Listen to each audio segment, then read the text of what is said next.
누가복음 9장 46절에서 48절까지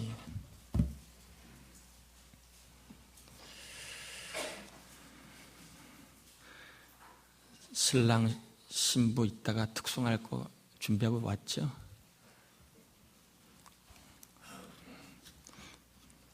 자, 누가복음 9장 46절에서 48절까지입니다. 우리 세 절인데 같이 봉독하겠습니다. 제자 중에서 누가 크냐 하는 변론이 일어나니 예수께서 그 마음에 변론하는 것을 아시고 어린아이 하나를 데려다가 자기 곁에 세우시고 그들에게 이르시되 누구든지 내 이름으로 이런 어린아이를 영접하면 곧 나를 영접하며 또 누구든지 나를 영접하면 곧 나를 보내신 이를 영접함이라. 너희 모든 사람 중에 가장 작은 그가 큰 자니라. 아멘. 우리 옆 사람하고 인사 한번 나누겠습니다. 잘 오셨습니다. 특별히 비가 조금씩 내리는 길인데 잘 오셨습니다. 하나님이 은혜를 꼭 부어주실 줄 믿습니다. 오늘은 새 성질이라고 하는 제목으로 말씀을 전하겠습니다. 지금은 제자들이 지금 넘버원 싸움을 하고 있습니다. 배씨가 넘버원이다, 유씨가 넘버원이다, 서로 넘버원 싸움을 하고 있습니다. 그럴 때 예수님이 이제 교통정리를 해주십니다. 누가 넘버원인가, 누가 하나님 보시기에 넘버원인가를 주님이 정리해 주십니다. 그 말씀이 48절에 있는 말씀인데 다시 한번 우리 48절 같이 봉독해 보겠습니다. 그들에게 이르시되 누구든지 내 이름으로 이런 어린아이를 영접하면 곧 나를 영접하며 누구든지 나를 영접하면 곧 나를 보내신 이를 영접함이라. 너희 모든 사람 중에 가장 작은 그가 큰 자니라. 오늘은 하나님께서 인정하시는 넘버원이 누구인가, 이 말씀을 좀 전하려고 합니다. 첫 번째는 누가 하나님 보시기에 넘버원인가. 첫 번째는요, 따라해 볼까? 예수님의 이름으로 사람에게 관심을 갖는 사람이다. 하나님 보시기에 넘버원은요, 외모가 아닙니다. 소유가 아닙니다. 학력이 아닙니다. 하나님 보시기에 넘버원은 예수님의 이름으로 라고 하는 말은 믿음으로라고 하는 말입니다. 사람을 믿음으로 바라보고 그에게 관심을 갖고 있는 사람이 넘버원이라는 것입니다. 우리는 의외로 사람이 아닌 것에는 관심이 많지만 사람에게는 무심할 때가 많아요. 사람의 마음과 삶에 무심할 때가 있다는 것입니다. 같이 살아도 저 사람 마음이 어떤지를 모를 때가 있습니다. 무심코 하는 말과 행동이 상대의 마음을 상하게 하는 것임에도 아랑곳하지 않아요. 내 말과 행동이 상대에게 상처를 주는 것에도 별 신경을 안 쓰고 말과 행동을 합니다. 시각장애인 앞에서 꽃 타령을 하는 것, 시리에 빠진 사람에게 건강하기만 하면 재기할 수 있다고 건네는 희망의 언어가 건강마저 잃어버린 사람에게는 벼랑 끝에서 들리는 절망의 말일 때도 있고, 어려워도 가족이 있기에 힘이 난다는 말이요, 가족이 없는 사람에게는 사기를 꺾게 하는 말임을 모르고 쓸 때가 많이 있다는 거예요. 사람에게 관심을 두지 않고 하는 말과 행실들이 있다는 것입니다. 딸을 먼저 천국으로 보낸 이어령 교수가 근자에 내가 얼마나 사랑이 없는 아버지인가, 내가 정말 딸을 사랑했다면 이렇게 할 수 있었을까 후회하는 내용 몇 가지가 나와 있습니다. 첫 번째는 딸이 어렸을 때에 이 미나 씨가 인형을 들고 아빠 방에 가서 아빠 굿나잇 하고 인사를 했답니다.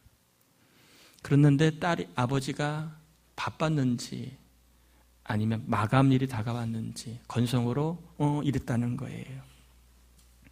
그런데 지금 딸이 없는 지금 입장에서 볼 때 내가 정말 그 딸에게 사랑에 반응을 했는가? 그렇지 않았다는 것입니다.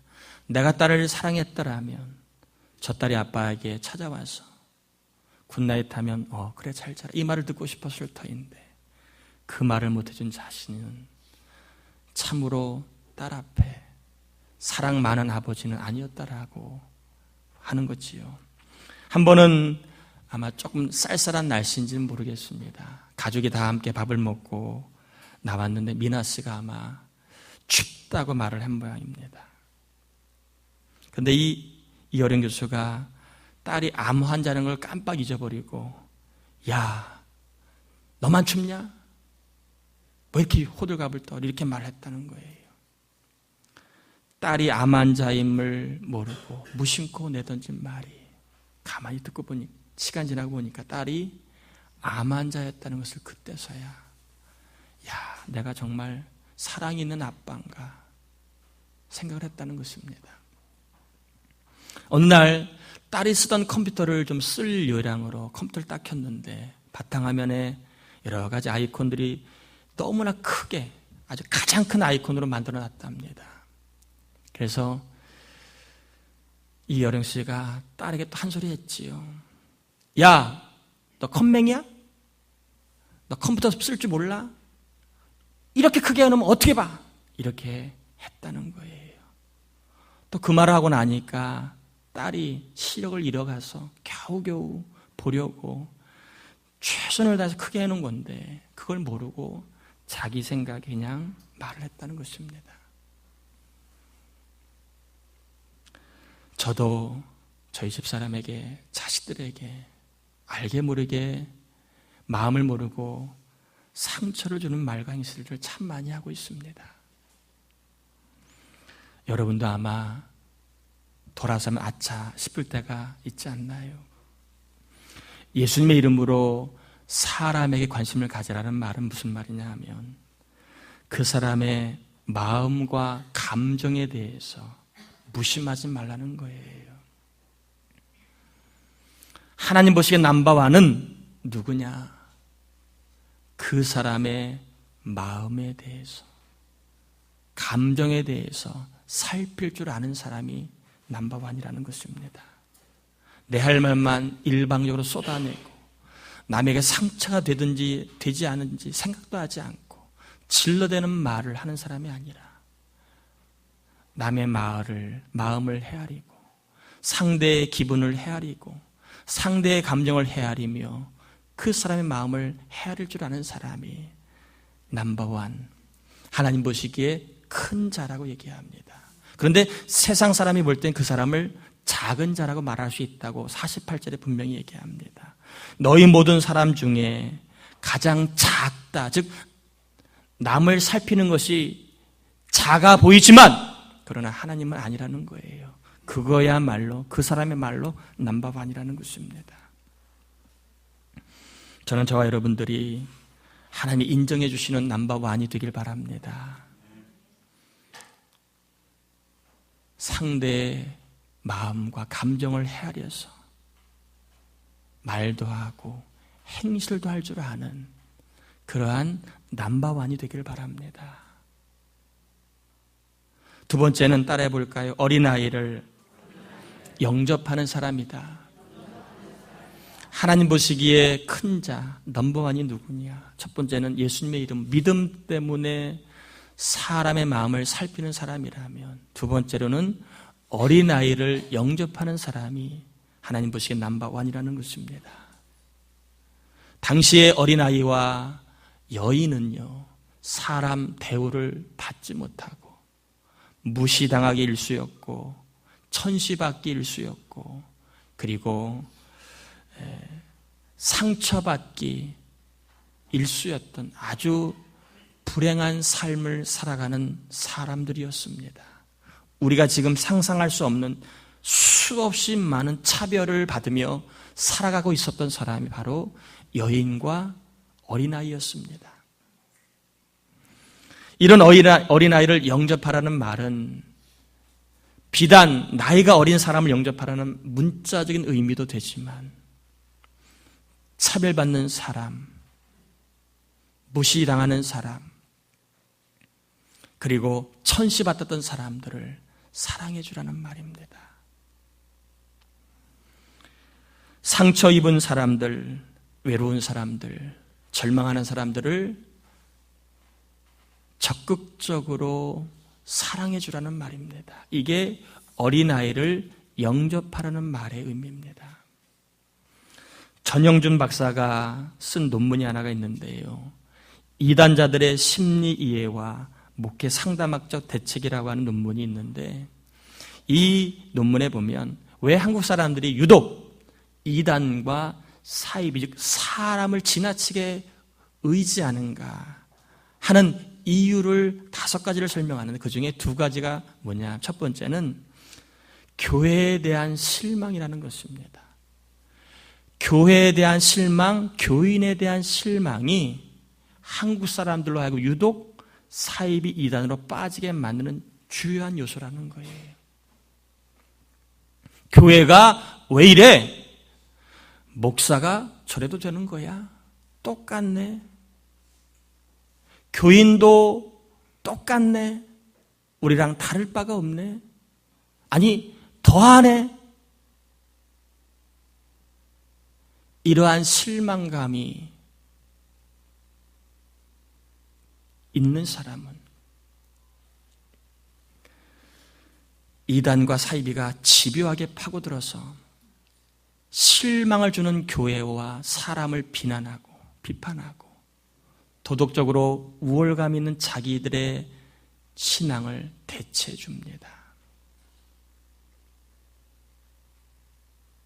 여러분, 교회에 대한 실망을 느끼는 것은요, 아주 조심해야 됩니다. 교인에 대해서 세상 사람이 실망하면 아주 거기에 대한 책임을 우리가 하나님께로부터 물어야 할지도 모릅니다. 목사가 어려운 거예요. 설교만 하는 게 어려운 게 아니라 교인들을 실망시키지 않게 살아가기 위해 처절하게 몸부림을 치지 않으면 안 되는 것입니다. 그게 어려운 거예요. 평생 동안 교인들, 가까이 하는 사람들에게 실망을 주지 않으려는 그런 몸부림을 쳐야 되기 때문에 목사가 어려운 거예요. 최소한 교인들에게는 실망을 주지 말아야지. 이웃들에게는 실망을 주지 말아야지. 여러분, 다시 한번 내 모습이 친구들과 이웃들에게 실망을 주고 있는가 아닌가를 한번 돌아볼 수 있는 지혜가 있기를 바랍니다. 2번째는요, 왜 한국 사람들이 이단에 쉽게 빠지는가? 첫 번째는 교인에 대한 실망감이었다면, 2번째는 소속감의 문제라는 것입니다. 무슨 얘기냐 하면 사람들이 교회를 나와도 소속감을 못 느껴요. 누구 하나 나에게 관심을 주질 않아요. 마음을 주질 않아요. 내가 왔는지조차 관심을 기울이질 않아요. 그래서 내가 이 교회에 올 마음이 없게 만드는 것입니다. 나를 이 교회가 필요로 한다라고 하는 느낌을 주지 못하는 거예요.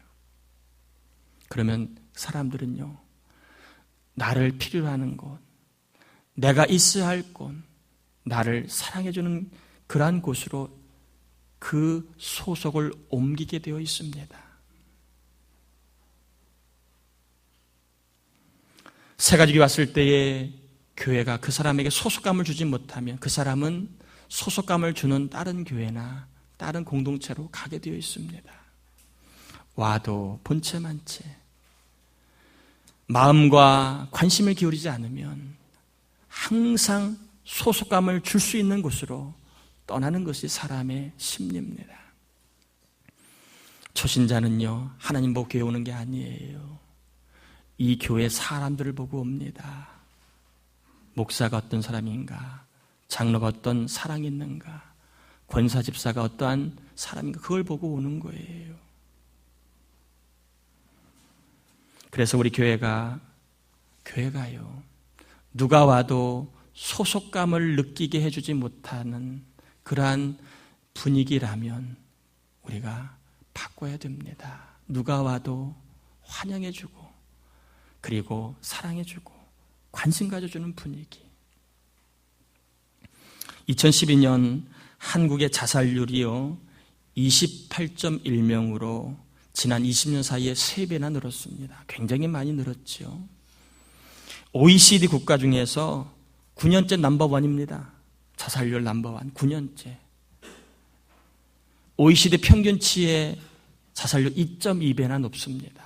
대단한 나라입니다. 그런데 이 자살에 대한 원인 분석이 쉽지가 않아요. 사회적인 구조적인 문제다. 가정의 붕괴다.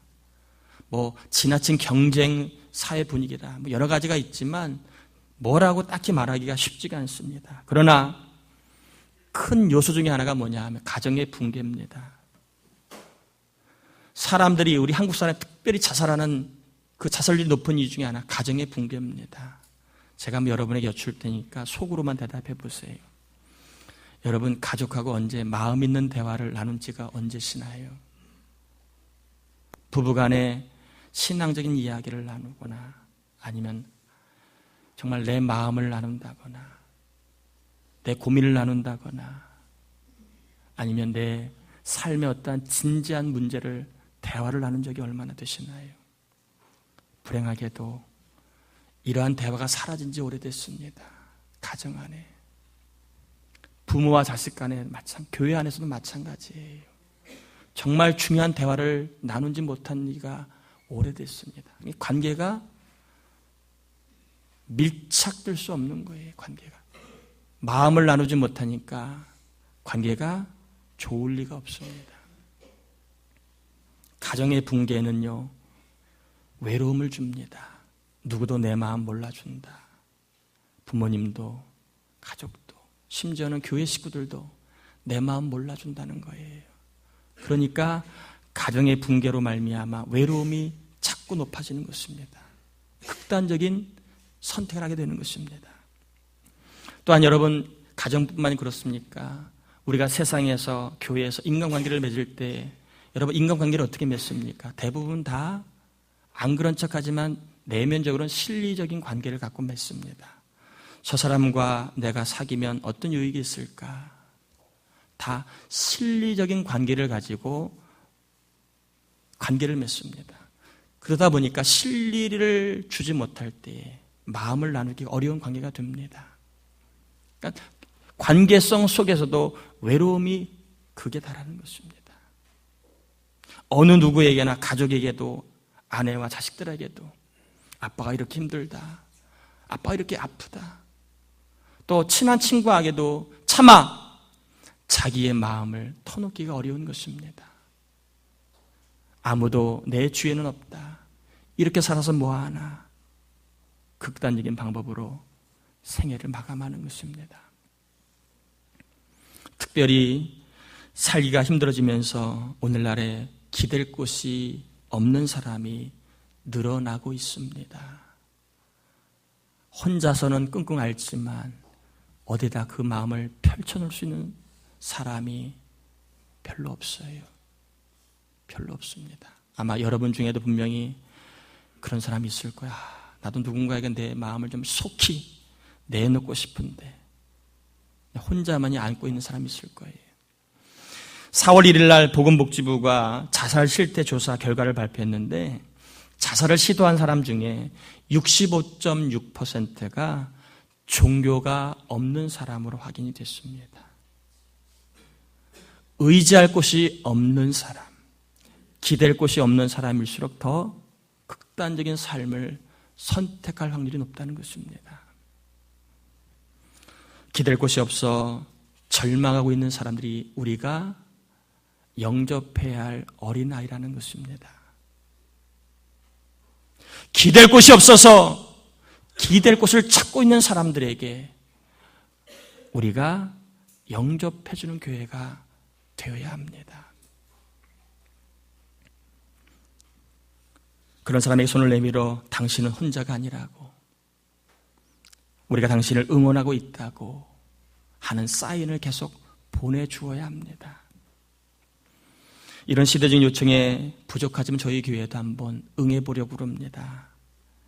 그래서 5월부터 우리가 얼마나 할지는 모르지만 희망 푸드 사역을 좀 하려고 합니다.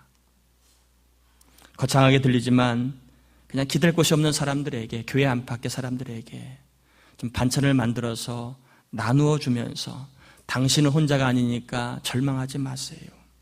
희망을 갖고 살라는 몸의 언어를 좀 전달해 주고 싶은 것입니다. 당신은 혼자가 아닙니다. 당신은 우리에게 한번 기대해 보십시오.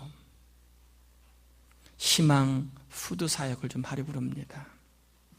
이를 위해서 여러분 기대해 주시고 참여해 주시고 감동되시면 몸으로 후원해 주시고 또 그래도 감동이 되시면 물질로 좀 후원해 주시면 희망을 전하는 사역에 큰 도움이 될 거라 믿습니다. 기댈 곳이 없는 사람들에게 희망의 손을 내미는 것, 이것이 바로 어린아이를 영접하는 것입니다.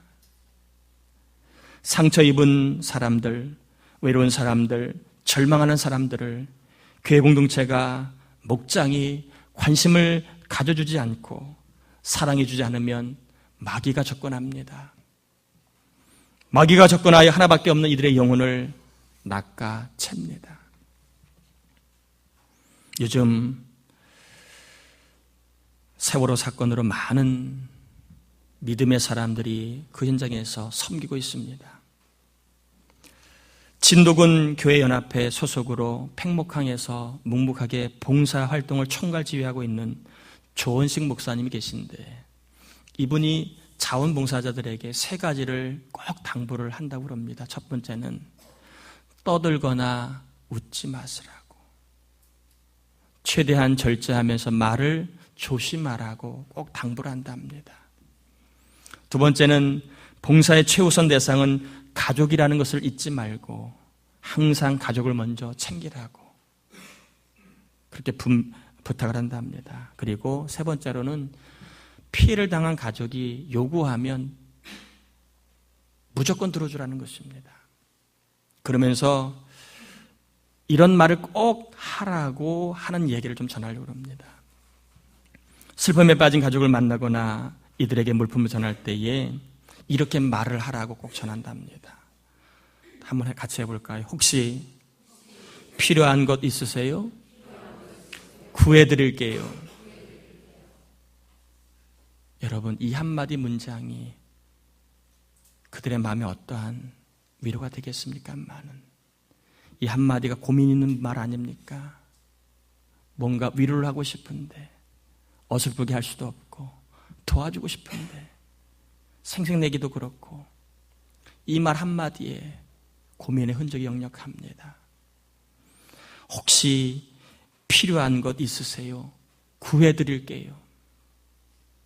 저는 이 말을요, 우리 가정에서 좀 썼으면 좋겠습니다. 여보, 혹시 필요한 거 없으세요? 내가 도와줄게요. 아들아, 딸아, 혹시 필요한 거 없니? 내가 도와줄게. 저는 이 말을 우리 교회에서도 많이 썼으면 좋겠습니다. 목사님, 혹시 필요한 거 없으세요? 제가 도와드릴게요.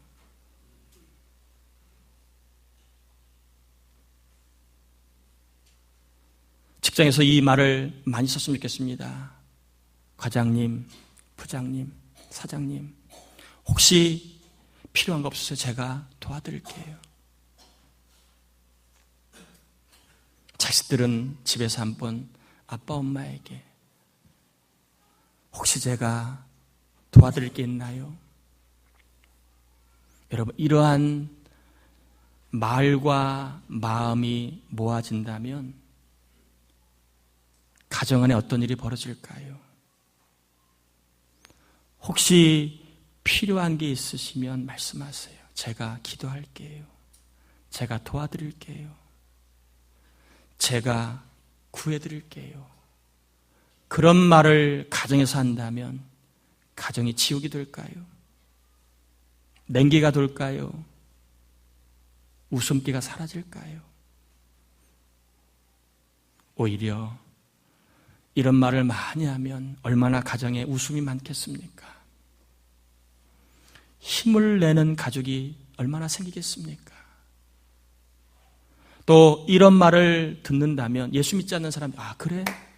나도 좀 예수 믿어봐야 되겠다. 교회에 나가봐야 되겠다. 당신이 다닌 교회 한번 가보고 싶다.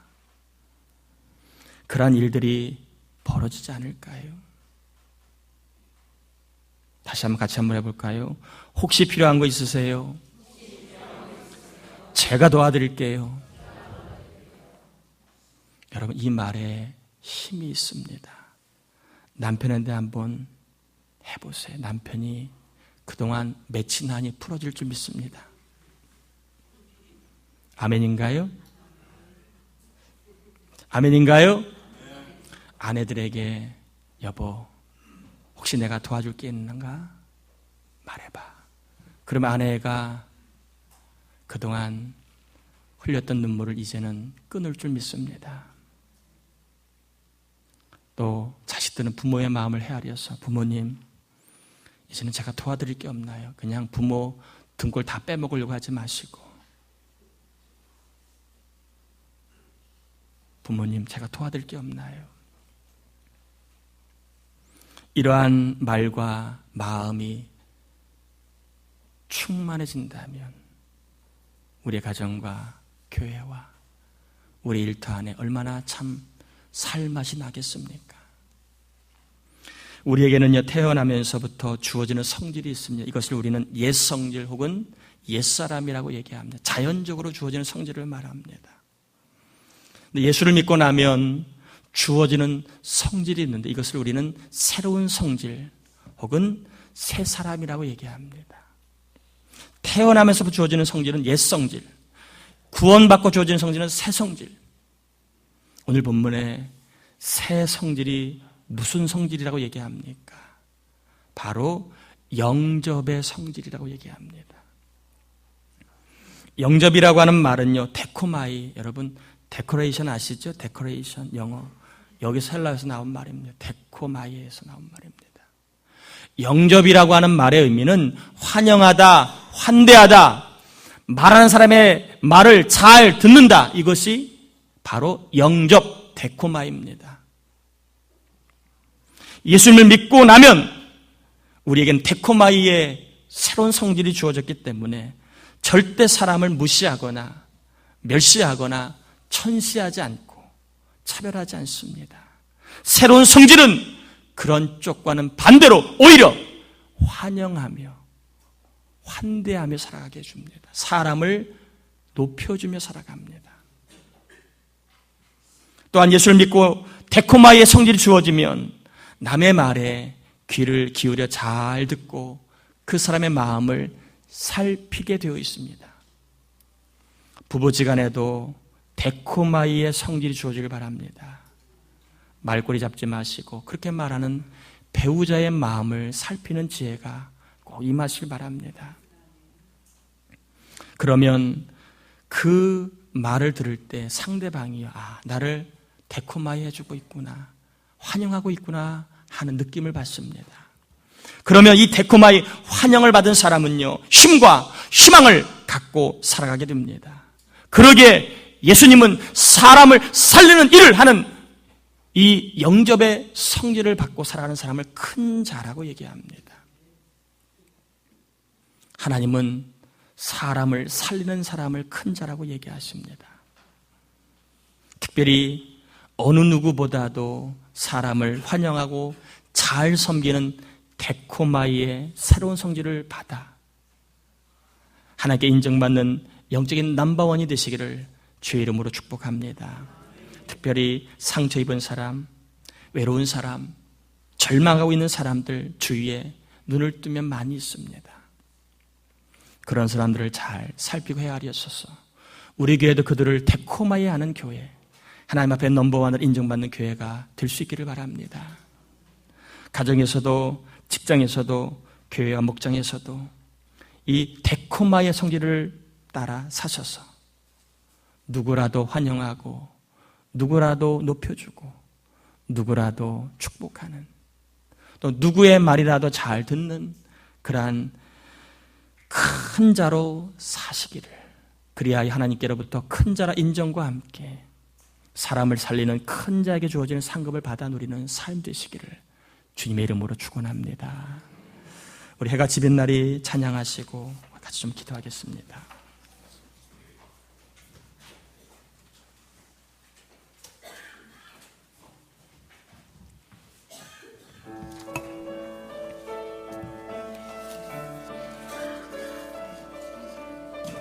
당신의 그 섬김이, 당신의 그 섬김이 전국에서 해같이 빛나리. 당신의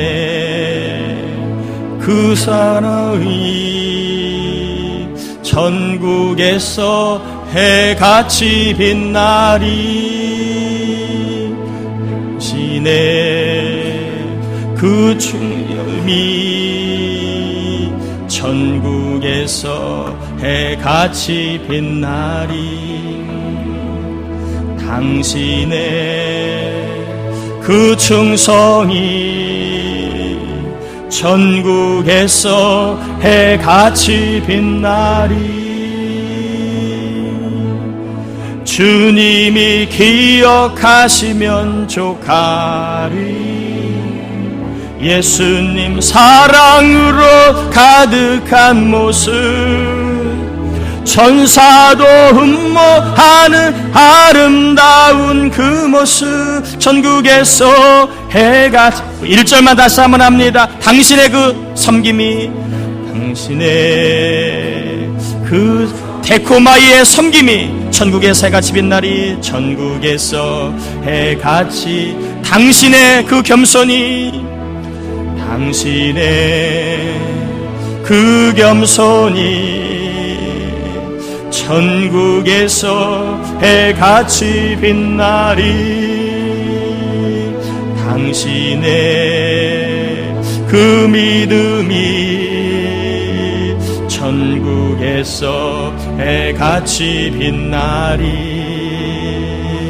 당신의 그 충성이 전국에서 해같이 빛나리. 주님이 기억하시면 족하리. 예수님 사랑으로 가득 찬 모습, 천사도 흠모하는 아름다운 그 모습, 전국에서 해같이 빛나리. 우리 같이 이 시간에 받은 말씀을 가지고 우리 좀 같이 기도하시기를 원합니다. 여러분, 혹시 필요한 거 있으세요? 제가 도와드릴게요. 이게 바로 데코마이의 성질입니다. 가정에서나 교회에서나 일터에서나 혹시 필요한 거 있으세요? 상대의 마음을 살피고 또한 내가 도와주겠다고 하는 이 영접에, 이 마음이 있는 곳에 하나님의 큰 은혜와 기쁨을 주실 줄 믿습니다. 특별히 가정 안에서도 한번 이 말을 많이 써보길 바랍니다.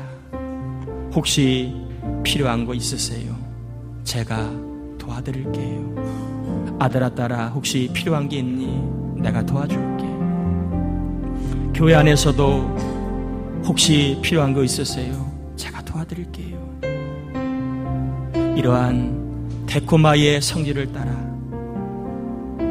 복 있게, 그리고 하나님의 은혜를 누리며 살 수 있는 삶이 될 수 있도록 우리 함께 이 시간 기도하겠습니다. 하나님 아버지 감사합니다. 우리를 사랑하시고 우리를 도와주셔서 감사합니다. 오 하나님 아버지, 이 시간 저희들 입을 열어서 이제 하나님 말씀을 가지고 살기를 위하여 기도합니다. 오 하나님 아버지, 이 종 안에 데코마의 성질을 주실 줄 믿습니다. 새 성질, 영접의 성질을 주실 줄 믿습니다. 아버지 하나님, 혹시 필요한 거 있으세요? 제가 하나님을 위하여 드리겠습니다. 혹시 하나님 필요한 거 있으세요? 제가 섬기겠습니다. 가정 안에서도 아내에게, 자식들에게 혹시 필요한 거 있으세요?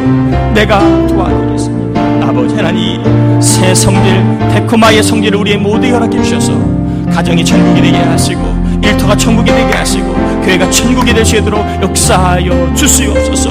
우리 가운데 아버지 하나님, 이 데코마의 영성을, 데코마의 성질을 가득가득 부어주셔서 누구라도 무시하지 않고 차별하지 않고 천시하지 않고 아버지 다 존중하고 환영하는 데코마의 삶을 살아가게 도와 주시옵소서. 감사합니다. 감사합니다. 하나님, 예수 믿는 저와 우리 모두에게 데코마의 성질, 영접의 성질을 허락하셔서 혹시 필요한 거 있으세요? 도와드릴게요. 이러한 데코마의 삶을 통하여 가정이 천국이 되게 하시고 일터와 교회가 천국이 되게 하여 주옵시기를 예수님의 이름으로 기도합니다.